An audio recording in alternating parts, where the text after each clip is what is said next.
भाई जी, जी। जब मैं अभी आपके पास स्टार्टिंग में आया था तो आपने देखा भी था और मैंने बताया भी था कि मेरे पूरे बॉडी में एकदम ड्राइनेसपन था, हम्म। लेकिन अंदर से जो था तो मल गीलापन। इसका क्या रीजन हो सकता है, ऐसा क्यों हो गया था? मतलब अंदर से जो है कि गीलापन बढ़ा हुआ था, हाँ हाँ। चिपचिपा लैट्रिन, गीला हम्म। गीला लैट्रिन होती थी, और बाहर जो है कि शरीर में देखा है तो ड्राइनेस आ गया था, ड्राइनेस है थे, ना। हाँ। रुष्टता आ गई थी, हम्म। जो चेहरे पे भी रुष्टता आ गई थी, और हाथ में पैर में, है ना, हाथ पैर में भी। पूरे शरीर में, है ना। हाँ। तो वही आप पूछ रहे हैं कि मतलब इसका कारण क्या है, ऐसा क्यों हो रहा था, है क्यों ना। क्यों हो रहा था? हाँ, तो देखिए हम्म। बंधु, वैसे तो अलग अलग लोगों को ना, हम्म। है ना, अलग अलग कारण से जो है कि रुष्टता आती है, अलग अलग दोष के कारण आते हैं, है ना। हम्म।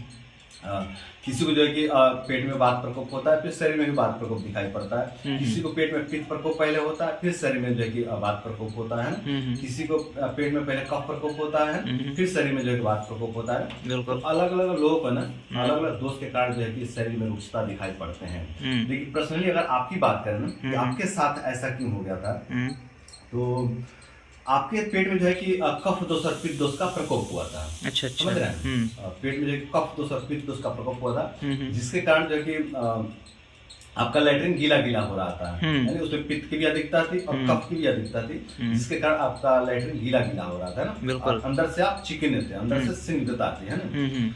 और वो जो है कि चिकनापन था ना, अपने खाने का जो रस धातु बनता है वही था वो चिकना। अच्छा समझ रहे अच्छा। हैं। हाँ हाँ तो वो जो है कि शरीर को नहीं लग रहा था रस धातु, वो निकल जा रहा था लैट्रिन के रास्ते, समझ रहे हैं, लैट्रिन में ना वो रस धातु लैट्रिन में निकल जा रहा था, तो शरीर को पोषण नहीं मिल रहा था ना। अच्छा अच्छा। यानी रस रक्त मांस में रक्त में शुक्र धातु का पोषण ही नहीं हो रहा था, वो निकल जा रहा था आपका खाया पिया लैट्रिन में, है ना। अच्छा अच्छा। और जब खाया पिया लैट्रिन में निकल जा रहा था, किसी धातु का पोषण नहीं हो रहा था, तो अंगों में जो है कि वात प्रकोप दिखाई पड़ रहा था, है ना। यानी पेट में आपके कफ दोष और पित्त दोष, है ना, चिकनापन, है ना, और शरीर में ड्राइनेस, है ना। समझ में आ रहा है आपको। हाँ, तो अंदर जो है कि पित्त प्रकोप और कफ प्रकोप हुआ था पेट में, जिसके कारण आपका डाइजेशन बिगड़ गया था, पाचन तंत्र बिगड़ गया था, आपकी अग्नि बिगड़ी हुई थी ना। और उसके कारण जो है कि आपका खाने का डाइजेशन नहीं होता था। जब खाने का डाइजेशन नहीं होता था तो रस रक्त मांस मज्जा शुक्र आदि धातुओं का पोषण नहीं हो रहा था, और जब पोषण नहीं हो रहा था बाकी अंगों में जो है कि वात प्रकोप दिखाई पड़ रहा था। उसी वात प्रकोप के कारण जो है कि रुक्षता आ गई थी, है ना। अच्छा अच्छा।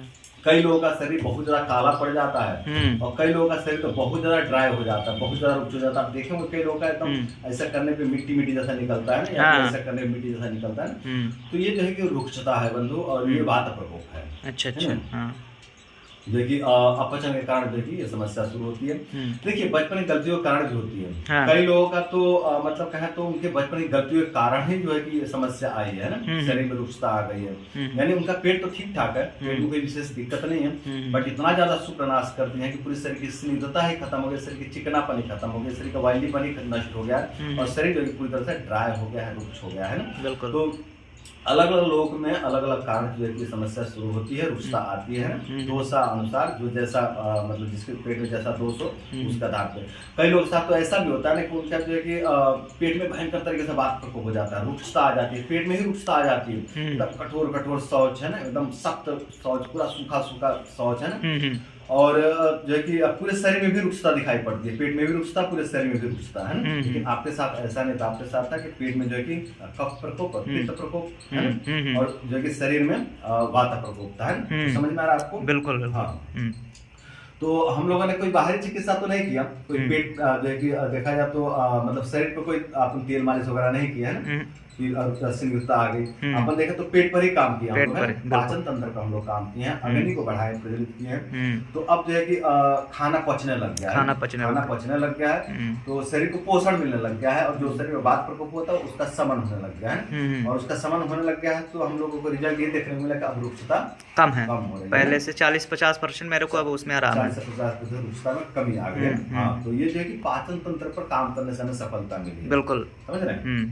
हाँ, तो इसमें अगर मतलब बात करें और लोगों के लिए क्या इनकी चिकित्सा क्या होनी चाहिए, तो दोष के आधार पर बंद हो। अच्छा अच्छा। वहाँ मूलतः दोष को देखना पड़ेगा।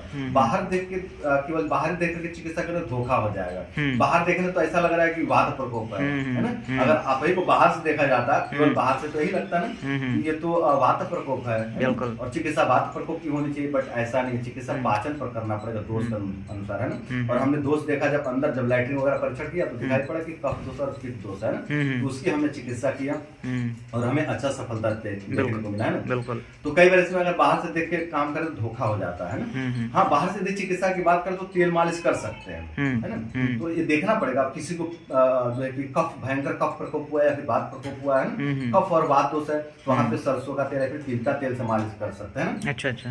तो बाहर से चिकित्सा करें बट वो भी दोष के अनुसार ही चलना पड़ेगा।